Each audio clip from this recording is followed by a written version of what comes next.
So, hello and warm welcome today to all you lovely people. Okay, so today we will be seeing a couple of games. Yes, these are the games that happen between the two great legends. Who are they, guys? Who's going to be answering me? Who is going to answer me now? I guess nobody, huh? Well, these are some of the we are seeing the series, the great games of our great chess legends, and we are on the 11th part, right, guys? So what we are going to do now is, already we know that Leberdonai has been leading the match to a great extent. He was already much ahead in the match series as well. He's leading the match, like we are going to treat them as in the present, right? Leberdonai is at 3-1. He has won the matches 1, 3 and 4, and this is the 5th match that we are seeing, and the second match was won by McDonald. So these are like amazing stuff, guys. Amazing stuff, that's what I would say, because whenever I see these games, it brings in a lot of very pleasant memories, because when we see these games, one thing that comes to my mind is, oh my god, how did these people manage to play such brilliant games? I mean, like, how is it even possible for these guys to play such brilliant games? Like, that's what was the most amazing, guys. Yes, just for your sake, I'm going to show these guys one more time. Yes, these are the two legends, Louis Charles Mahe de la Bourdonnais, the French aristocrat, and played a match against Alexander MacDonald, the Irish businessman. Hello, Aryan. Yes, I am so great. How are you doing? Yes, you're absolutely right. The match is between Leberdonai and MacDonald. And this was in the year 1834, and this is considered to be the first unofficial world chess championship that was played in the year 1834 in London, between June to October. I hope my voice is all clear. I hope I am loud and clear. Okay, yes, LB and MC. Nice names, Aryan. So what we are going to do is, right now we'll be seeing the game between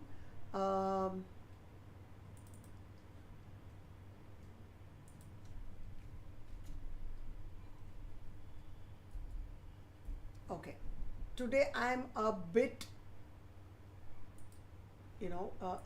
not in the best of, because I had some internet issues, guys, so that is why don't mind my delay here.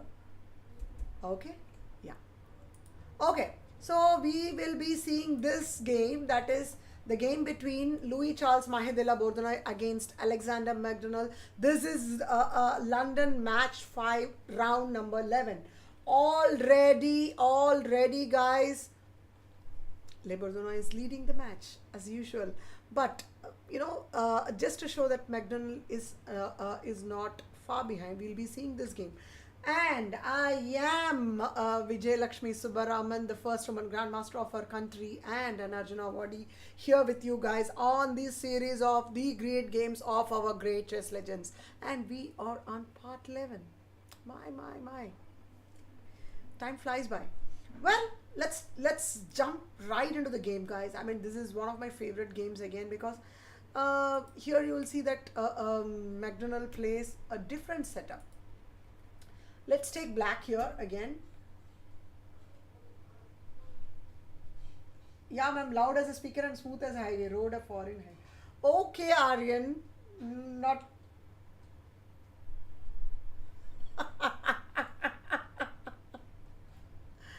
That's very sweet of you. That's really sweet of you.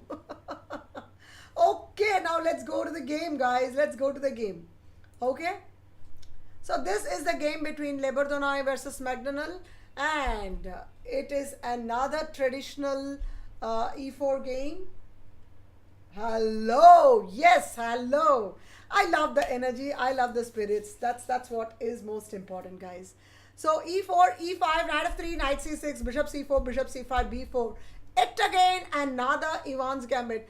And we had seen a lot of games where white had won the Ivan's Gambit, and this is one of the exceptions where McDonald manages to win the game, guys. So we will see how he does that. c3, bishop a5, castles, d6, d4, ed4, cd4, bishop b6, bishop b2, knight f6, e5. Well, a lot and lots and lots of moves have been tried here. We saw many games wherein they played d5, knight a5, bishop d3 kind of a setup, or castle, castle, h3, h6 setup. So many things. Yes, Mr. Chess Champ, mother and son banter going on. It's called it. We can call it as a banter session as well if you want. Okay, Aryan, we are back here. Focus on the game to Aryan. Once the game starts, your comment stops. Okay, good. So e5, d, e5, d5, knight e7, bishop into e5, castles. And actually here, if you will see, it's really strange that black is allowing white to take bishop into f6 and goes for a bad pawn structure. But you will see that he is going ahead because of two reasons, guys. One is because he has a knight which can be placed on g6, and then of course the two bishops. Yes, the two bishops, guys. So knight c3. Okay, so knight c3, f5. Yes, for all you nice people, Aryan is my son, and okay, when he is learning chess, he is my student, so that's the reason, you know. Yes, Mr. Chess Champ, I was not very well, so I was medically unfit to go ahead with the classes. That's what is the reason. Well, I'm back here today, so let's continue on with the game. Enough of bantering, guys. Enough of bantering. Guys, stop it. Let's see the game. So queen d2, king h8, rook e1, knight g6. Well, the position assessment, I'm not too sure if it's in black's favor, but then see how beautifully he manages to change the equation of the position. Queen h6 with the idea of playing knight g5 and going for a checkmate. But of course, queen f6, knight e5, queen g7, knight g6, f g6, and here the pawns get all right. Ah, the moves are not showing up. Oh my god. I think I chose the wrong board. Sorry, my nice people. Yeah, you're absolutely right, Mr. Shivakumar. So what I'm going to do is I'm going to start from the first. Yes, e4, e5, knight f3, knight c6, bishop c4, bishop c5, b4, bishop into b4. Thank you so much for pointing it out, Mr. Shivakumar. That's very kind of you. Yes, c3, bishop a5, castles, d6, d4. And here you can see, as I was telling you, this this is a game of the Ivan's Gambit. So in the Ivan's Gambit, yes, this series of Le Bourdonnais versus McDonald Alexander has seen a lot and lots of Ivan's Gambit. And yes, many of the games were won by white, I guess. So, but here in this game, you will see McDonald gets the better of his opponent, and we will see how the way he does that. So, ed4, cd4, bishop b6, bishop b2 is played here. Of course, yes, d5 was also played. h3 was also played. We had seen in the previous games. So, here bishop b2, knight f6, e5, e5. We did see a game with knight c3, if I remember correctly, or with h3 also. I think there was a game. So after e5, d into e5, d5, knight e7 was played. And this is a very, very interesting idea which McDonald plays in this game, guys. Instead of playing knight a5 here, he goes for this knight e7 idea, which I think is much more in the spirit of the position. Guys, stop bantering and look at the game. The game is one amazing game, and I don't want you all to miss it out. Okay, so bishop e5, castles, bishop into f6, g into f6, knight c3, f5. And here you can see the idea. As I told you, the idea is very simple. Now, once a knight comes to g6, the king is pretty safe, and then of course there is the two bishops. After queen d2, king h8, rook a e1, knight g6, queen h6, queen f6. Queen h6, of course, the idea is to play knight g5 and go for this queen h7 checkmate. So here queen f6 was played, knight e5. Of course, the idea is, if I just can't take knight into e5, and sometimes probably go ahead with knight into g6 as well. So here queen g7, knight g6, f g6, queen g7, king g7, rook e7 check, king h6.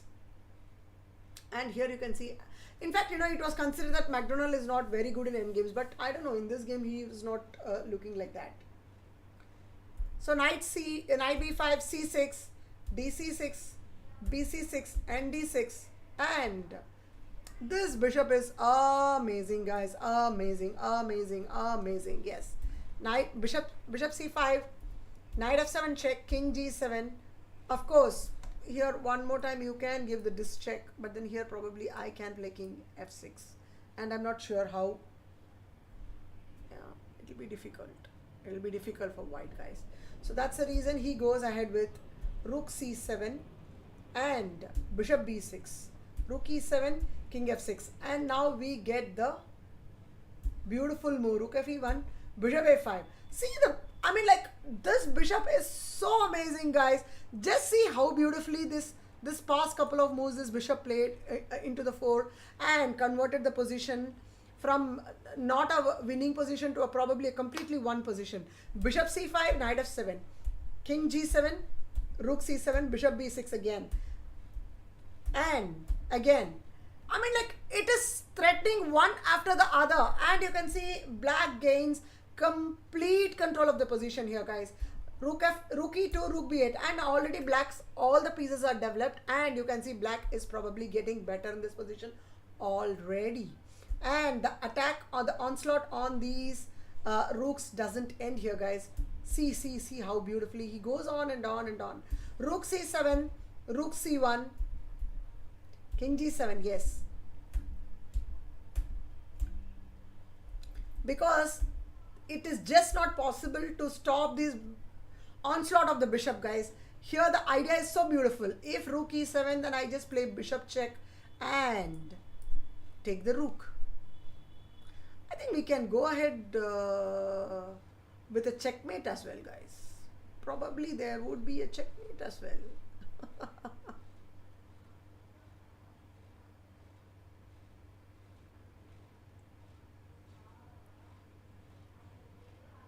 See, for example, if g3, I take this, rook e7 check, king here, rook in 2, I take. No, it's not so easy, guys. It is not so easy. Bishop into rook check. King f6 has to be played.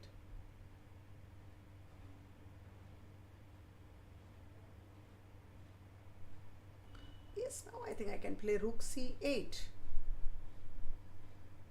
Yes. No, Mr. Chess Champ, I don't think that's for you to decide. That's for me to decide.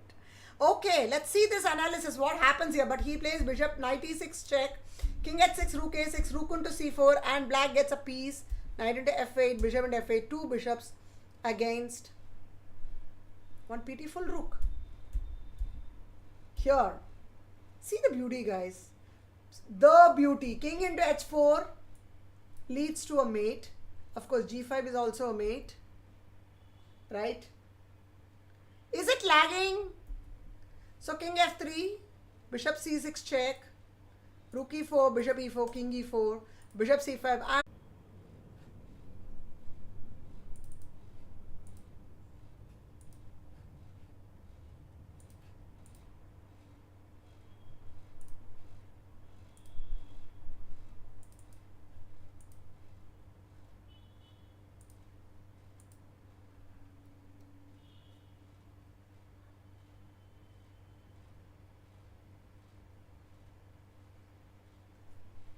Am I live now?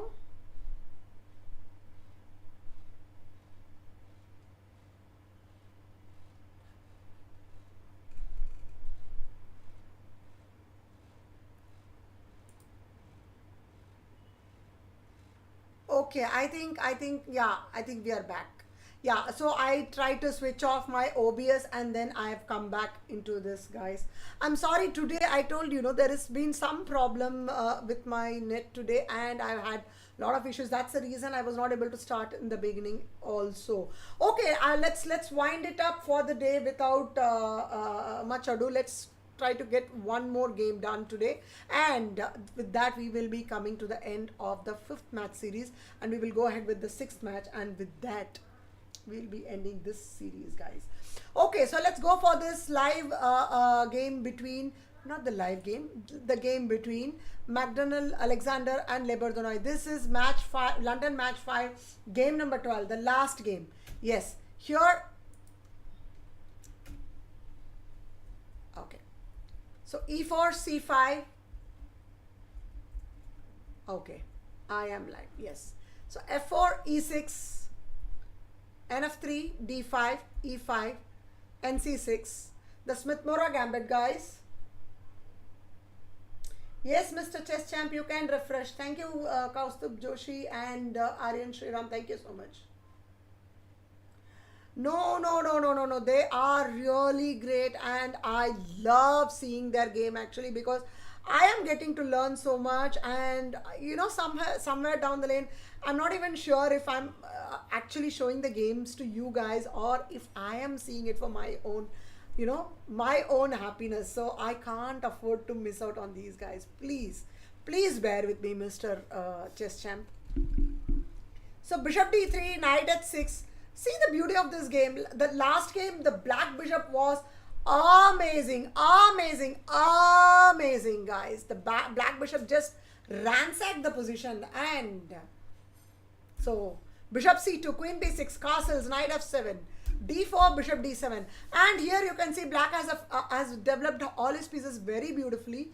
The knight goes to h6 and comes to f7, bishop d7, queen b6.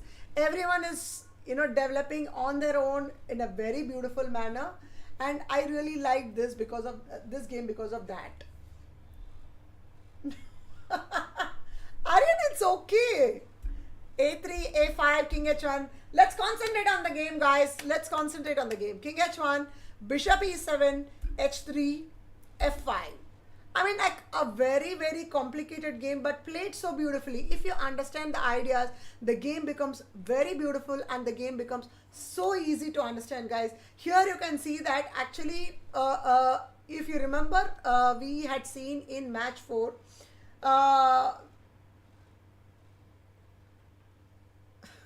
guys, stop fighting.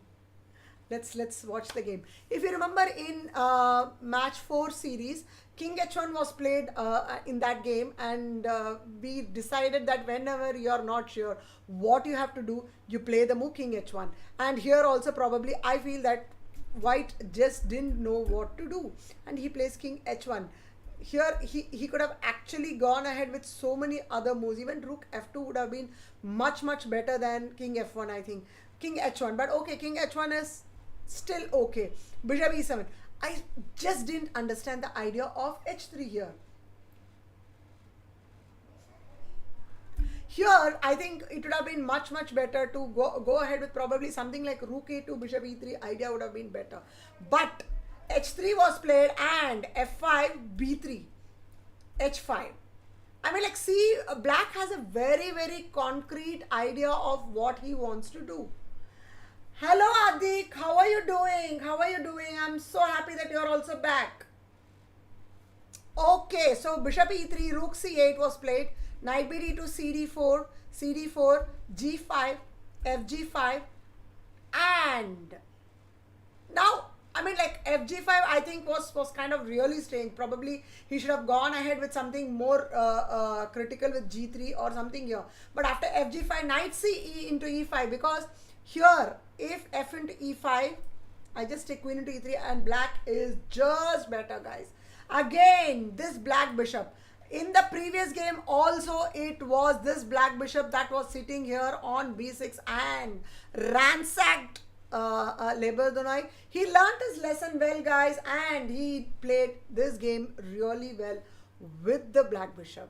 And you can see how beautifully he plays this. So rook e1, knight g6. Knight f3, king f7. In fact, in this position, it was so funny that white's king is much safer here, guys. And you will see how and why. Rook a2, bishop d6, knight e5. And here already black has decided to go ahead with knight versus bishop kind of a position. The position is closed, and when the position is closed, it is always better to retain the knight, guys. So queen c7, bishop d4, queen d8. First he attacked this pawn, forcing the bishop to come here, and now queen d8 attacking this pawn. And now bishop here is not possible, because then I go, no, I can go h4 here probably, or f4. So many, I mean, like, this position is, yeah, I think f4 should be possible. Or even knight on e5 is possible. Yes, if bishop d4, I can go ahead with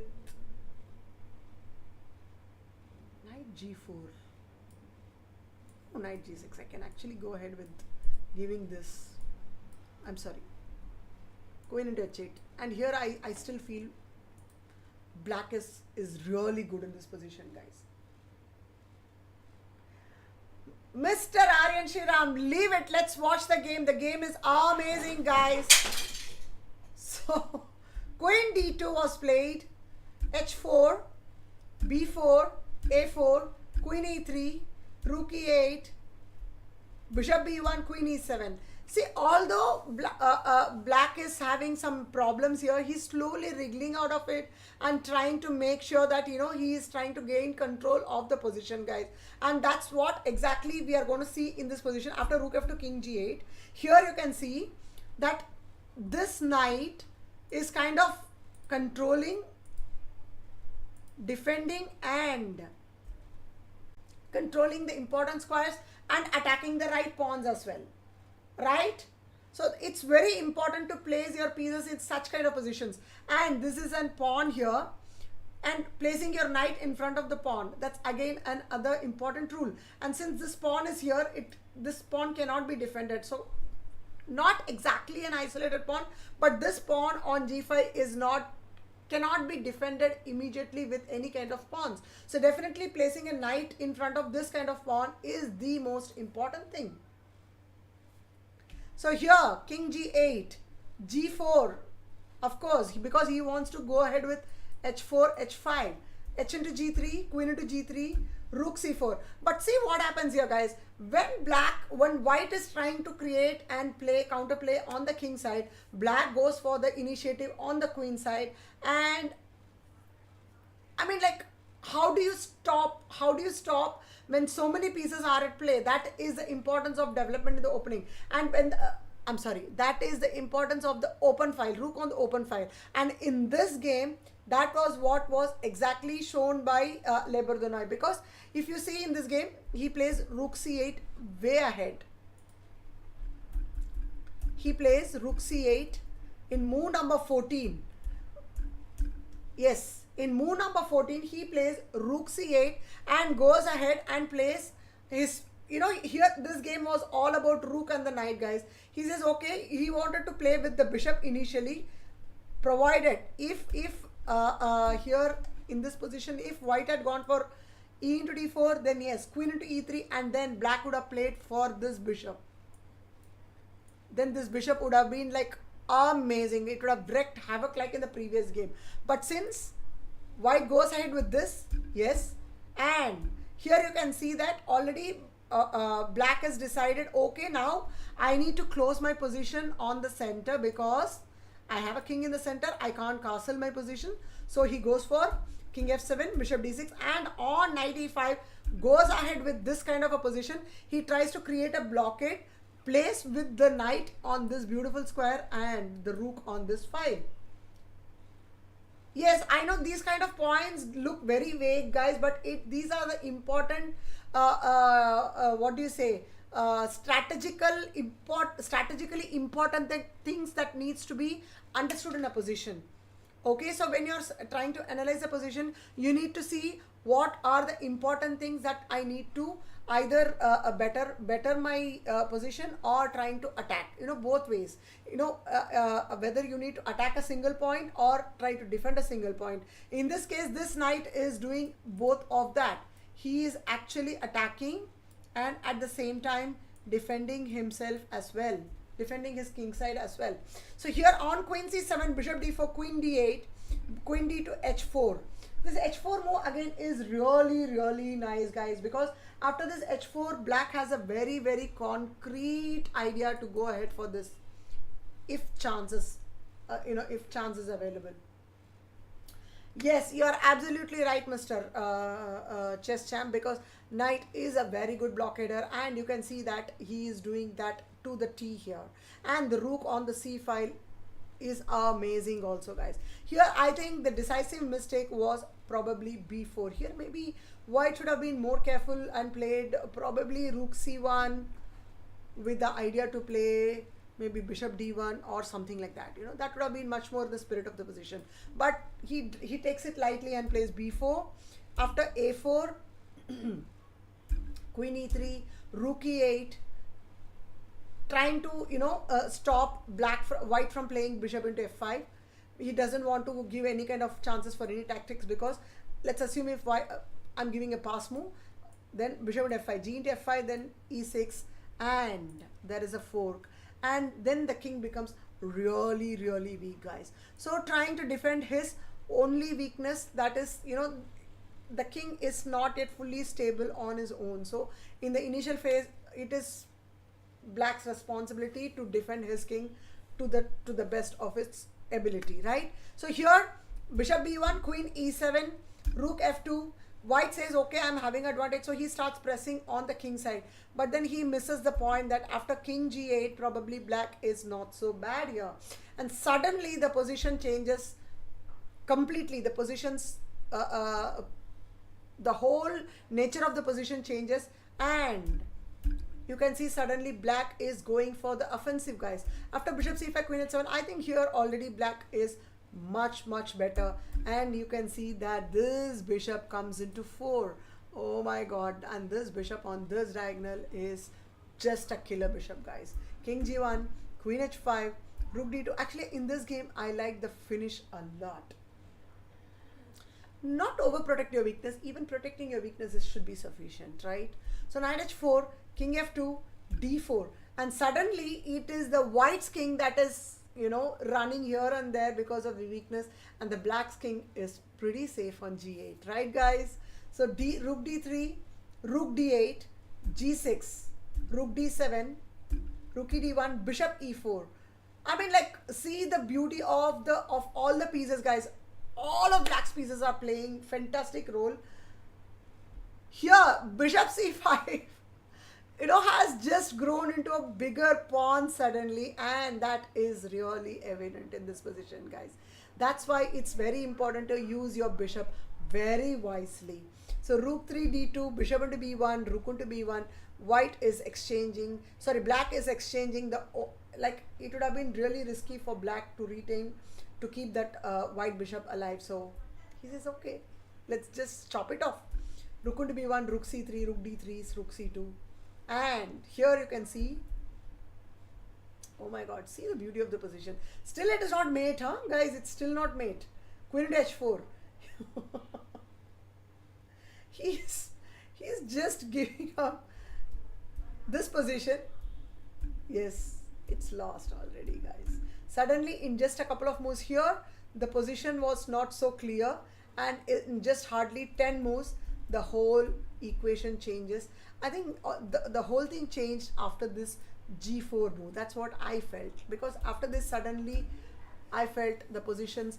I'm not sure of what is the computer's assessment, because I didn't check the computer. I don't want to check the computer's assessment. This is what I feel about the position, because when I am seeing the position, this is what I tend to learn, because many times it so happens that we play one move and it may not be that the computer is saying that the position is equal or maybe better for white. No, I'm not going to go into that.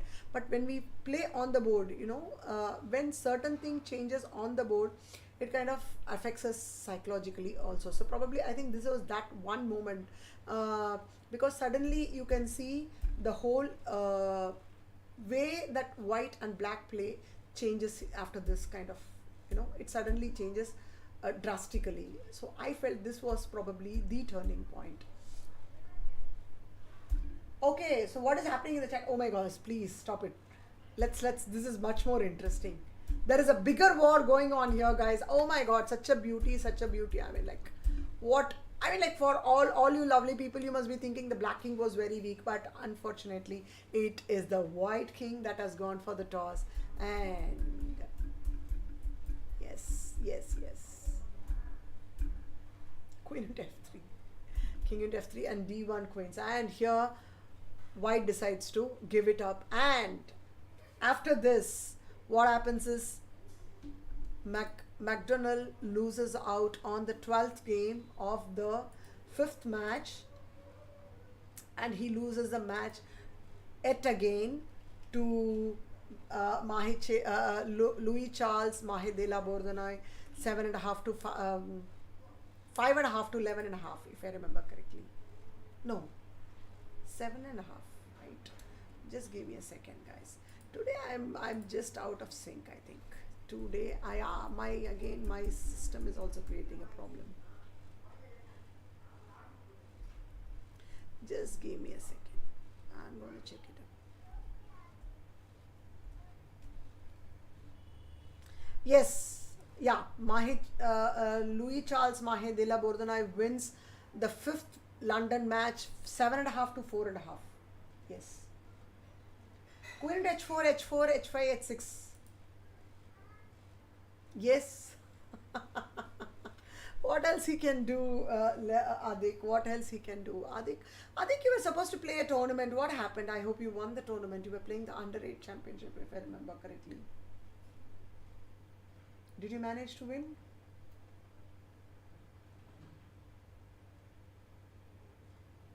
Anyway, so I'm going to wind up today. I'm so sorry for a very sloppy, messy session today. Even I don't know. In fact, I'm not very satisfied with my stream today because there were a lot of issues in the initial, and after that also I faced a lot of issues. So I will try to get it better the next time. So next class would be on Friday evening at 9 p.m. guys, until something drastically comes in, because we are expecting another cyclone here in Chennai. Oh, you didn't win? No problem, Adik. You will be able to win the next tournament, I'm sure. Keep watching a lot of chess. And no problem, no problem. Keep playing a lot of chess, and I'm sure you will be able to do better. Okay, so that's about it, guys. That's about it from me. This is your Vijay Lakshmi Subbaraman signing off. Have a wonderful week ahead. I will see you guys on Friday at 9 p.m. on the same channel.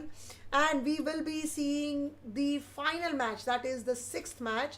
It was not completed due to certain reasons. The match was not completed, but we will be seeing some of the games from that match as well, because already Le Bourdonnais is leading the match 4-1.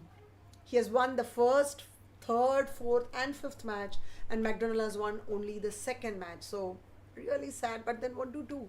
Le Bourdonnais was really strong, and we can see why he is so strong. He had a worse position, but then how he manipulated, how he played beautifully, how he held on to the position and won the game. These are the things that we need to learn, guys, and that's why they are called the great chess legends, and that's what we are seeing here to learn from them.